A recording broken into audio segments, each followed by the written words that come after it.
The nature of stress. Stress is an everyday fact of life. You can't avoid it. Stress can be cumulative.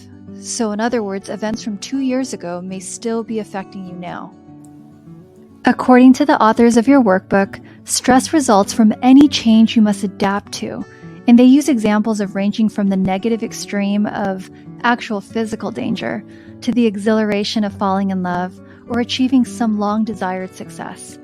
Even if you think you're living a balanced life, life may still throw you a continuous stream of potentially stressful experiences. But not all stress is bad.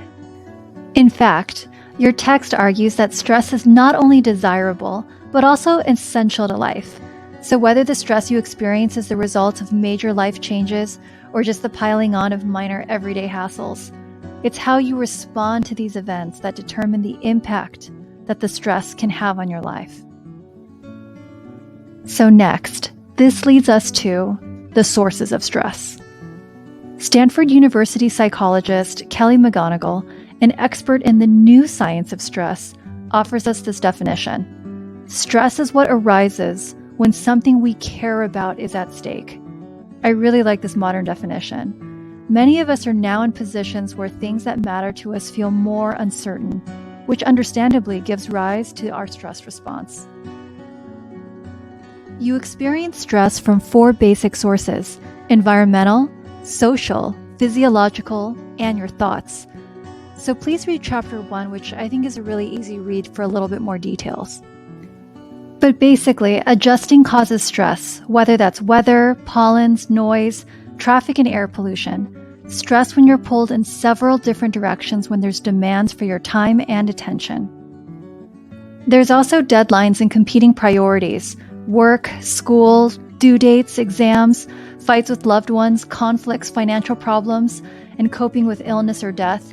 There's also societal pressure from social media or the internet, and it can be self-inflicted, just simply driven by the desire to garner likes and shares and views on social media posts or videos. Okay, and then there's also lifestyle choices: lack of exercise, poor nutrition, and inadequate sleep. And even the natural order of things such as illness, injuries, and aging all tax the body. Dealing with these threats cause symptoms such as muscle tension, increased heart rate, headaches, stomach upset, anxiety, and depression. The most important one, though, is our thoughts. Our brain interprets complex changes in your environment and body and determines when to turn on the stress response. How you interpret and label your present experience and what you predict for your future can serve either to relax or to stress you. So students often find themselves stressed to the point of burnout because they fear they can't live up to certain expectations or feel pressure which can ultimately derail their plans for the future. Some signs that you may need to seek help in managing your stress include withdrawal from family or friends, increased drama, emotion or exaggeration, decreased focus, changes in appetite, irritability or just having no patience, inability to fall asleep, loss of motivation, or slipping grades. Other signs include quitting commitments and irresponsibility, coping with substances such as marijuana, cigarettes, alcohol, or vaping, and having any kind of negative self-talk. It's also important to consider the generational differences in the way people experience stress. So for example, it's key to understand the differences between our current generation, which is Gen Z, and previous generations, including the baby boomers, Generation X, or even the millennials, which is Generation Y. The traditional age student in college right now, which is considered 17 through 24, is part of Generation Z, and this generation is currently facing very unique stressors that are both political and cultural, and sometimes have to do with identity, which is very unique to the current times. And these students in particular are in need of developing coping skills in order to help them overcome their high levels of stress and anxiety. It is important to be in tune with your body so you can start to recognize your triggers. Stress is best understood as manifesting in the body. The more predictable signs include a racing heartbeat, sweaty palms, and that funny feeling in your stomach. The amygdala is the area in your brain responsible for generating the body's stress response. In fact, we have various stress responses. For example, there is one response which encourages us to reach out for social support, named the tend and befriend response. Psychologist Shelley Taylor discusses how we're biologically programmed to care for one another. In other words, social ties are the cheapest medicine we have. Experts agree that a core component of stress is the perception of threat and danger. You've probably heard of the fight or flight stress response, right?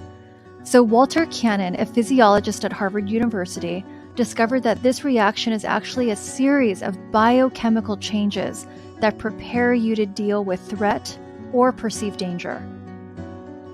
The fight, flight, and freeze response can show up in many life situations, including encountering a growling dog or rodent or insect while walking outside, just jumping out of the way of something that falls, getting spooked by someone, or just generally feeling unsafe while walking down a street.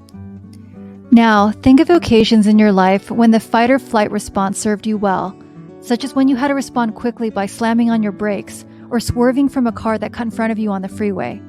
Please read about the changes that happen in the brain and body due to the stress response, and pay particular attention to the relaxation response and how chronic stress can cause aging, illness, and disease. Almost every system in the body can be damaged by stress. Have you ever heard that presidents of the US age before our eyes under the stress of being in the White House? If you look at them before they get in and after they finish their term, you may see much more gray hair and wrinkles. So when we're stressed, supposedly our bodies pump out tons of adrenaline, cortisol, and free radicals. Chemical combo like this can cause our hair color cells to die prematurely, leading to early onset gray. Knowing your goal. The goal of stress management is not merely just stress reduction. After all, wouldn't life just be boring without stress? As I mentioned earlier, there's a tendency to think of stressful events or stressors only as negative, such as, of course, the injury or death of a loved one. But stressors are often positive as well. For instance, getting a new home or a promotion at work brings with it the stress of change of status and new responsibilities. The physical exertion of a good workout, the excitement of doing something challenging for the first time, or the pleasure of watching a beautiful sunset on the last day of your vacation are all examples of positive stress. Distress or negative stress occurs when you perceive that the challenge facing you is dangerous, difficult, painful, or unfair, and you're concerned that you may lack the resources to cope with it. You can actually increase your ability to deal with distress by integrating into your everyday life positive activities such as solving challenging problems, practicing regular exercise workouts and relaxation techniques, staying in touch with enjoyable social contacts, following sensible dietary practices, and engaging in optimistic and rational thinking, humor, and play. Did you know performance and efficiency actually improves with increased stress until performance peaks as the stress level becomes too great?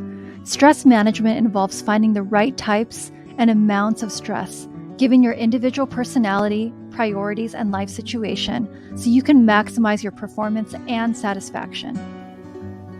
So by using the tools presented in the workbook, you'll learn how to cope more effectively with distress, as well as how to add more positive stress or stimulating challenges, pleasure, and excitement to your life. See you